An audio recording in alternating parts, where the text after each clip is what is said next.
साफ लिखा हुआ है कि अगर आप अपनी बेगम को तलाक दे देंगे, तो 3 तलाक अगर आप दे देंगे, तो आप डायरेक्ट उससे शादी नहीं कर सकते। अब अगर आपको अपनी बेगम से वापस शादी करनी है, तो आपको उसका हलाला करवाना पड़ेगा। तो बिल्कुल दीन सिखाता है और इसका रीज़न ये है कि हलाला करवाने से हलाला करवाने से बेगम पाक हो जाती है। बताओ। वही तो समझ में नहीं आता। और ये मतलब कोई समझ में नहीं आता, और करवाने के लिए तैयार भी है लड़कियां। सोचिए आप। हाँ, वो करवाती हैं, उनके पास ऑप्शन नहीं है ना। देखिए, उनके वही पास वही वही। ऑप्शन नहीं है कोई। एक अच्छा, इसमें मैं बात करूंगा, पहले मैं वो उसका रेफरेंस दे रहा हूँ। ये हमारी जो प्यारी बहन अनिका तबस्सुम जो उड़ते उड़ते आई थी आजमाइश लेकर के, जरा मैं उनको आजमाइश दिखा दूं। ये सही अल बुखारी की हदीस नंबर 3409 है। इसमें क्या लिखा हुआ है? Allah apostle said, narrated Abu Hurairah रिवायत करते हैं, अल्लाह अपोस्टल सेड, अल्लाह के नबी ने कहा, Adam and Moses argue with each other, आदम और मूसा की आपस में बहस हुई। मोसेस सेड टू एडम, मूसा ने आदम से कहा, you are Adam whose mistake expel you from paradise, तुम आदम हो जिसकी गलती की वजह से हमको जन्नत से निकाल दिया गया। एडम सेड टू हिम, आदम ने उससे कहा, you are Moses whom Allah selected as his messenger and as the one of whom who spoke directly, तुम मूसा हो जिसको अल्लाह ने अपना नबी बनाया और जिससे डायरेक्ट कलाम किया।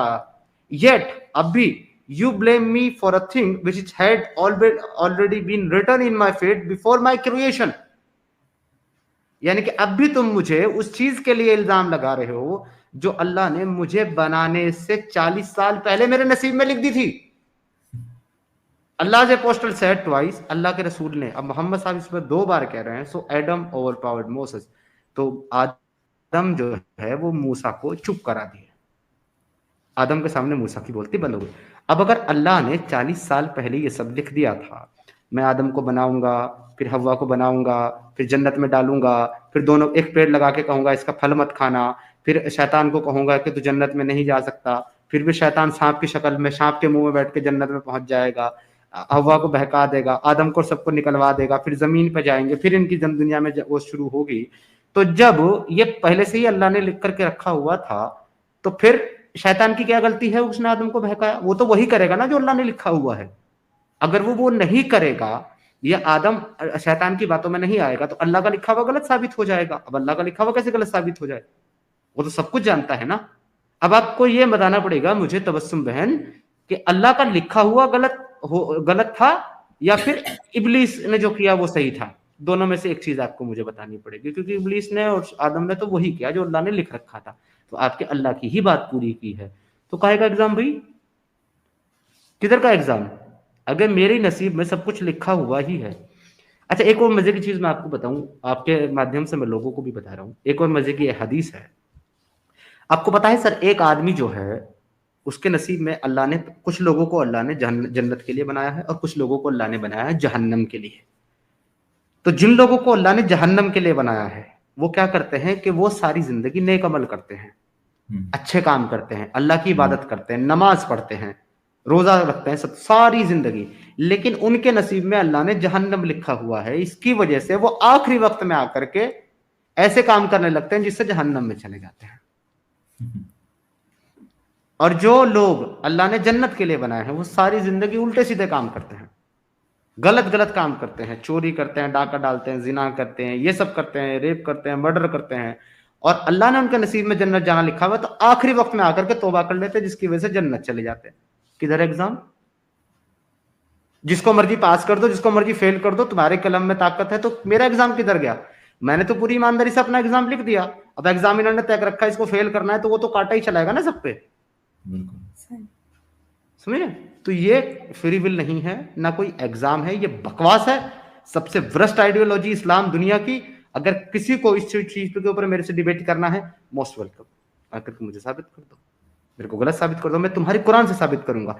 एक और चीज इसमें स्पेशली, जब अल्लाह ने आदम को बनाया तो कुरान में वो कहता है कि मैंने जो है दुनिया में, मैंने जमीन में अपना खलीफा बनाने का फैसला किया है। ये ध्यान से सुनना है आपको। अल्लाह कहता है कुरान में कि मैंने जमीन में अपना खलीफा बनाने का फैसला किया है, तो मैं इसलिए आदम को बनाऊंगा। उसके बाद आदम को बनाता है तो जन्नत क्यों भेजता? जमीन क्यों नहीं भेजता? बिल्कुल। जमीन के लिए बनाता कि जन्नत के लिए? अब जन्नत उसको भेजा क्यों? इसीलिए भेजा ताकि वहां शैतान आके इसके बहकाओ फिर जमीन में भी, यानी अल्लाह पहले से ही जानता था कि मेरे को उसको भेजना ही जमीन में है। ये तो शैतान को बदनाम करने की साजिश थी, इसको बेचारे को बदनाम करो कि इसकी वजह से जन्नत से जान दुनिया में भेजा। ये बेवकूफ़ी भरी बातें हैं। जब आप एक झूठ बोलते हैं ना, हम्म, तो आपको 100 झूठ बोलते हैं, बोलने पड़ते हैं। बिल्कुल। कुरान में इतना कॉन्ट्रडिक्शन है, इतना इनकी कहानियों में कॉन्ट्रडिक्शन है कि ये लोग अपना एक भी स्टैंड क्लियर नहीं कर सकते। सिर्फ बेवकूफ़ बनाते हैं और बेवकूफ़ बनते हैं, जैसे कि हमारी बिल्कुल। अनिका तबस्सुम बहन। मैं तो दुआ करूंगा बहन कि तेरे को ऐसा दूल्हा मिले जो तेरे तेरे तेरे को साथ साथ 3 सौतन से नवाजे, और साथ में हलाला और 3 तलाक भी तुझे दे। तब तेरे को समझ में आएगा बहन कि इस्लाम कितनी अच्छी चीज है। जी, तो हम लोग जो है डिस्कशन को अपने आगे बढ़ाएंगे। अब मैं मेरा आपसे आखिरी सवाल है सुधीर जी, फिर जी, उसके जी, बाद जो है हम ओपन लिंक कर देंगे अपने मुस्लिम भाइयों के लिए, अगर वो चाहें तो जुड़ सकते हैं। जी, जो फैमिलीज और जो लड़के इस चीज़ से बचते हैं कि उनको किसी मुस्लिम लड़की से शादी नहीं करनी चाहिए, अगर प्यार भी हो जाए तो उसको छोड़ते हैं, इस पर आपका क्या स्टैंड है? आपकी क्या एडवाइस है उन लोगों के लिए? मैं अगर मेरा स्टैंड बताऊं तो मैं ये ओपनली कह चुका हूं कि हम्म, हर एक दूसरे सनातनी लड़के को, मतलब हर एक तो नहीं कर सकता, लेकिन हर एक दूसरे सनातनी लड़के को एक मुस्लिम लड़की से शादी करनी चाहिए। बिल्कुल। इससे दो फायदे होंगे। एक तो हम्म, ये जो हाँ। कल्ट है, ये जो कल्ट है, ये जो एक आइडियोलॉजी है, एक तो ये खत्म करने में बहुत ज्यादा हमको हेल्प मिलेगी। दूसरा, वो जो लड़की, वो जो बहन शादी करके सनातनी के घर में आएगी, वो उसको बहुत अच्छी एक लग्जरी कंफर्ट लाइफ दे पाए या ना दे पाए, वो उसको बहुत अच्छा लाइफस्टाइल दे पाए या ना दे पाए, लेकिन एटलीस्ट उसको 3 चीजें तो जरूर मिलेगी। नंबर 1 रेस्पेक्ट, नंबर 2 हम्म, सेफ्टी, और नंबर 3 ये सिक्योरिटी कि उसको जिंदगी में 3 तलाक, हलाला, ये सब का मुंह नहीं देखना पड़ेगा। बिल्कुल। तो उसका जीवन जो है वो स्टेबल होगा। तो इस पर आपकी क्या राय है? आप हमारे सनातनी भाइयों को, लड़कों को क्या एडवाइस देना चाहते हैं नहीं, इस मैं विषय यही में? कहना जी, जी, जी समीर भाई। मैं यही कहना चाहता हूँ कि सबसे पहले तो देखिए, अगर आपको एक लड़की से अगर प्यार है, मोहब्बत है, अगर आपने सोच ही लिया है कि मुझे उसके साथ में शादी करना है, तो बहुत सारे लड़के समीर भाई पीछे हट जाते हैं कि यार क्या पता मेरे साथ में क्या होगा, मेरी फैमिली वालों के साथ में क्या होगा, इसके चक्कर में वो पीछे हट जाते हैं। तो मेरा कहना उनसे यही है कि जब आपने प्यार कर लिया और जब सोच ही लिया है कि क्या मेरे मेरे को वो पार्टनर चुनना है और उसकी ज़िंदगी को भी बचाना है और साथ-साथ में उसके साथ में ही मेरे को फ्यूचर देखना है। जब आपने सोच ही लिया है, तो फिर हिम्मत क्यों नहीं कर पाते हैं? बहुत सारे लोग ऐसे टूट जाते हैं समीर भाई, हिम्मत नहीं कर पाते। जब मैंने मेरा ही एग्ज़ाम्पल ले लो, जब मैंने सोचा था कि यार मुझे महक के साथ में शादी करना है, ठीक है? तो मेरे मन में भी थोड़ा कहीं न कहीं ऐसा लगा था कि यार इन फ्यूचर क्या हो सकता है? बुरे से बुरा क्या हो सकता है? मैंने भी ये सोचा था। तो मुझे पता चल गया था कि यार मैंने सोच लिया था कि यार मेरे साथ में बुरे से बुरा क्या होगा? कि चलो ठीक है, होगा, देख लेंगे। लेकिन बहुत सारे हम्म। लोग वहीं पीछे हट जाते हैं समीर भाई, और फिर उसके बाद में ज़िंदगी भर अपने आप को कोसते रहते हैं कि यार काश उस टाइम में वो डिसीज़न ले लेता, तो शायद मेरा जो पार्टनर है उसकी ज़िंदगी भी तबाह नहीं होती और मैं भी उसके साथ में खुश रहता। मतलब दोनों पार्टनर कहीं और शादी कर लेते हैं और उसके चलते हुए फिर उनकी दोनों की ज़िंदगी खराब होती है। और फिर बाद में वो जी। कॉलिंग-वॉलिंग करते हैं, बातें करते हैं और उसके बाद में फिर उनकी भी फैमिलीज़ खराब होती है। तो इससे अच्छा है तो कि जब आप अभी यहीं पे हो ना, तो अभी आपको डिसीज़न लेना पड़ेगा कि यार मुझे उससे शादी करना है, डट जाओ, हिम्मत रखो और बढ़ जाओ आगे, ठीक है? और जो भी होगा देखेंगे, बस ऊपर वाले पे विश्वास रखो, अगर आपने अच्छे कर्म करे, आपका पार्टनर आपको ज़रूर मिलेगा, ठीक है? सबसे पहली चीज़ मैं यही बोलना चाहूँगा सबको कि हिम्मत रखनी पड़ेगी समीर भाई।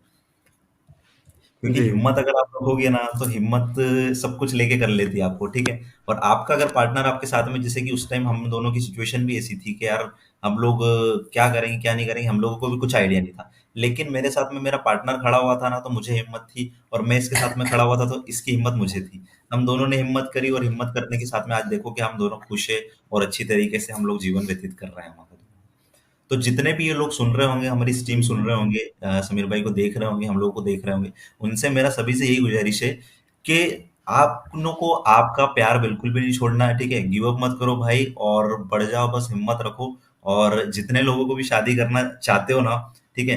तो बहुत सारे ऐसे ऑर्गेनाइजेशन है, उनसे भी आप कांटेक्ट कर सकते हो। अगर आपको डर है, आपकी फैमिलीज वालों को डर है कि यार मेरी फैमिली वालों को नुकसान ना पहुंचा दे और कहीं मेरे साथ में कुछ गलत नहीं हो जाए, तो आप ऑर्गेनाइजेशन वाले से कांटेक्ट करो ना, ठीक है? ऐसे बहुत सारे ऑर्गेनाइजेशन है, उनसे आप कांटेक्ट कर सकते हो, तो आपको वहां से भी प्रोटेक्शन मिलेगी, हेल्प मिल जाएगी, ठीक है? आप एक लिव इन सर्टिफिकेट बना के निकल सकते हो आपका कि आपको शादी करना है, तो ठीक है, आपका कम से कम पुलिस कंप्लेंट तो नहीं होगा, पुलिस भी प्रोटेक्ट करेगी आपको। तो इस तरह से आप प्रोटेक्शन ले सकते हो। लेकिन आप जो सोचते हो कि यार नहीं यार हम लोग रिलीजन के बेस पे, यार मेरा धर्म अलग है, मेरा मजहब अलग है, और उस बेस पे आप लोग अलग हो जाते हो, तो भाई अलग मत हो, ठीक है। अलग होना कोई सोल्यूशन नहीं होता किसी भी रिलेशनशिप का। दोनों की अंडरस्टैंडिंग अगर मैच करती है ना, तो फिर उसके बल पे हिम्मत रखो और सोच के विचार के निकल जाओ। और आज देखो हम दोनों तो खुश है, और आप भी खुश रहो, जिंदगी भर खुश रहोगे भाई। और जो भी लड़कियां अगर ये देख रही होगी स्ट्रीम, तो मेरा भी उन सभी से, बहनों से रिक्वेस्ट है कि अगर आपका भी कोई हिंदू बॉयफ्रेंड है, सनातनी बॉयफ्रेंड है, ठीक है, और आप भी सोच रहे हो इन फ्यूचर शादी करने का, ठीक है, तो मेरा बहन ये एक कहना है, एक सनातनी के तौर पे मैं बोल रहा हूँ यहाँ पे, ठीक है। आपको कभी भी आप देखना, कभी भी आपको ऐसा फील नहीं होगा कि यार मैंने शादी करके एक गलत डिसीजन ले लिया। कभी भी आपको ये फील नहीं होगा, ठीक है। आपको हमेशा प्राउड ही महसूस हम्म, होगा कि यार मैंने आज, ठीक है यार, मैंने मेरे पेरेंट्स को तो छोड़ दिया, लेकिन आज मेरे साथ में ये एक ऐसा बंदा खड़ा हुआ है जो मेरे पेरेंट्स के बराबर ही है। मेरी मम्मी भी यही है, मेरे पापा भी यही, सब कुछ यही है, ठीक है। और एक लड़का वो इतना हिम्मतदार रहेगा ना, तो आपके लिए सब कुछ, आपके लिए दुनिया की खुशियां वो आपके कदमों में बिछा देगा। तो जी। मेरा यही कहना है उन सब से भी। बहुत बहुत धन्यवाद, आपने क्लियर मैसेज दिया उसके लिए। जी और जी मैंने जो है गाइस, मैंने इनके चैनल का जो है, महक सिस्टर के और सुधीर जी के चैनल का जो लिंक है वो कमेंट सेक्शन में आपको दिया है, और लिंक पे पिन भी किया है ऊपर। तो आपने जी अगर अभी तक इनका चैनल सब्सक्राइब नहीं किया है तो प्लीज इनको सब्सक्राइब करें, इनको सपोर्ट करें। और मैं फिर से आज एक बार से अपनी बात रिपीट करते हुए वो कहना चाहूंगा, हालांकि इस बात के बाद लोग जो है वो मेरे को जज करते हैं, पर मुझे फर्क नहीं पड़ता, मुझे परवाह नहीं है इस चीज की। मैं अपना स्टैंड क्लियर रखता हूँ, मेरा स्टैंड क्लियर है। मैं तमाम सनातनी लड़कों को कहना चाहता हूँ, तमाम सनातनी लड़कों से ये कहना चाहता हूँ जितने भी हैं, अगर प्यार नहीं किया है अभी तक और करना चाहते हो, तो समझ जाओ कि प्यार कहाँ से ढूंढना है। और अगर प्यार करो तो फिर देखो, इस्तेमाल के लिए प्यार नहीं करना, ये मैं क्लियर बिल्कुल आपको बता दूं। प्यार अगर करना तो दिल से करना, निभाने के लिए करना। और अगर प्यार कर चुके हो तो फिर प्यार को हासिल करो, क्योंकि सनातनी जो है ना, वो कभी हार नहीं मानते, और वो कभी स्त्रियों का अपमान नहीं करते, और वो कभी स्त्रियों को बीच राह में नहीं छोड़ते, अपने साथी को बीच राह में नहीं छोड़ते। तो अगर हाथ पकड़ा है तो अंत तक लेकर के जाओ, और नहीं पकड़ा है अगर अभी तक किसी का, तो कहां से पकड़ना है आपको समझ में आ गया होगा। पकड़ो और निकाल करके लाओ, और उनके लाओ। जीवन को भी सफल बनाओ, और अपने आप भी खुश रहो। आप ये देखिएगा कि अगर आप एक सनातनी लड़की से शादी करेंगे तो पॉसिबल है, चांसेस है कि आपकी लाइफ एक अच्छी गुजरेगी। लेकिन अगर आप एक मुस्लिम लड़की से शादी करोगे ना, तो 100% आपकी लाइफ बहुत अच्छी गुजरेगी। रीजन मैं आपको बता देता हूँ। उसको ना तो वो सम्मान मिला होगा उसके घर परिवार में, ना उसकी माओ को मिला होगा, ना उसकी बहनों को मिला होगा, ना उसके रिश्तेदारों को मिलेगा। जब वो आपका उसके प्रति आचरण और बिहेवियर देखेगा ना, और जब वो आपका समर्पण देखेगा, और आप जो उसकी रेस्पेक्ट करोगे, प्यार दोगे, वो ये देख करके अपने आप को धन्य समझेगी और कहेगी कि ऐसा तो मैंने अपने साथ पुश्तों में कभी कोई लड़का नहीं देखा जो स्त्रियों की इतना सम्मान करता है। तो डेफिनेटली आपकी लाइफ बहुत अच्छी रहेगी, क्योंकि वो आपके प्रति जो है थैंकफुल रहेगी। जैसे हमारी महक बहन जो है, वो बहुत खुश है, बहुत अपने आप को लक्की समझती है सुधीर भाई से शादी करके। तो डेफिनेटली वो आपको ये एहसास कराएगी कि हाँ, आप बहुत अच्छे इंसान हो, क्योंकि आपको उसके लिए अच्छा रहना होगा। फिर से एक बार, हर दूसरा लड़का अगर शादी करे, करना तो है ही, अगर करे तो जरा उन लोगों का हाथ थाम थाम ले, और उन लोगों को सपोर्ट करे जिनको जीवन में ना तो आज़ादी मिल रही है, ना रेस्पेक्ट मिल रही है, और ना अच्छी जिंदगी मिल रही है। आपके हाथ में है, आपको तो जीवन साथी चुनना ही है, कोई भी एक। तो क्यों ना वहां से चुना जाए जहां किसी एक की जिंदगी संवर सकती है आपका जीवन साथी चुनने में। इतना ही मेरा लास्ट मैसेज था आपके लिए। और जी अब मैं आपकी तरफ लौटता हूँ। आप दोनों का, दोनों दंपतियों का बहुत बहुत आभार। मेरी प्यारी बहन महक और जीजा जी सुधीर जी, आपको बहुत बहुत आभार कि आपने जी समय जी निकाला और आपने मुझे अप्रोच किया कि मैं आपकी स्टोरी लोगों के सामने लेकर के आऊं, जी ताकि हमारी और मुस्लिम बहनें जो हैं उनको भी इंस्पिरेशन मिले कि हाँ, ऐसा नहीं जी है। अगर आप अगर आप किसी सनातनी से शादी करती हो तो जिंदगी कुछ और हो सकती है, बदल सकते हैं हालात। तो ये आपने लोगों को मैसेज दिया, मुझे बहुत खुशी। और आप जैसे लोग आने चाहिए। अगर और भी कोई ऐसा है जो ये मैसेज देना चाहता है और मेरे चैनल पर आना चाहता है, तो मैं उनके लिए बता दूं कि मेरा ईमेल आईडी और मेरा व्हाट्सएप नंबर दोनों ही नीचे टिकर में चल रहा है। ये मेरा व्हाट्सएप नंबर है, आप डायरेक्ट भी कांटेक्ट कर सकते हो मुझे इस पर। तो डेफिनेटली मुझे आपके साथ डिस्कशन करने में, पॉडकास्ट करने में खुशी होगी। बहुत-बहुत आभार आपका। जिन लोगों ने इनका चैनल सब्सक्राइब नहीं किया है, प्लीज़ इनका चैनल सब्सक्राइब करें। और थैंक यू, इसके थैंक बाद यू। जो है मैं लिंक जो है ओपन करूँगा अपने मुस्लिम भाइयों के लिए। आपसे मैं आखिरी स्टेटमेंट मतलब कंक्लूज़न रिमार्क लेना चाहूँगा आज की डिस्कशन के बारे में। आपको कैसा लगा? और आप कुछ कहना चाहें अगर ऑडियंस को? जी। जी, जी, बहुत अच्छा लगा समीर भाई। सबसे पहले तो आपने इतना अच्छा मंच दे दिया हम लोगों को और काफ़ी लोग ऑडियंस ने हम लोगों को प्यार भी दिया होगा। तो बहुत अच्छा लगा आपके जी। साथ में डिस्कशन करके और इन फ्यूचर भी अच्छे से डिस्कशन करेंगे हम लोग इसके ऊपर और डीपली और हुँ। थैंक यू सो मच सभी को हम लोगों को। थैंक यू सो मच सभी को। खुश रहिए, आपस में प्रेम से रहिए, जी, यशस्वी भवा। थैंक यू और सो मच सर। थैंक आपको जो है यू। ना, आपको जो है सनातन धर्म की स्थापना करने वाली संतानें ईश्वर दे, जी, जी, थैंक जो you so Sanatan thank much. You. धर्म का झंडा लेकर के आगे चलें। जय हिंद, हाँ। वंदे मातरम। बहुत-बहुत जी, आभार आपका। अच्छा लगा आपसे बात करके। Thank you so much. Thank you so much.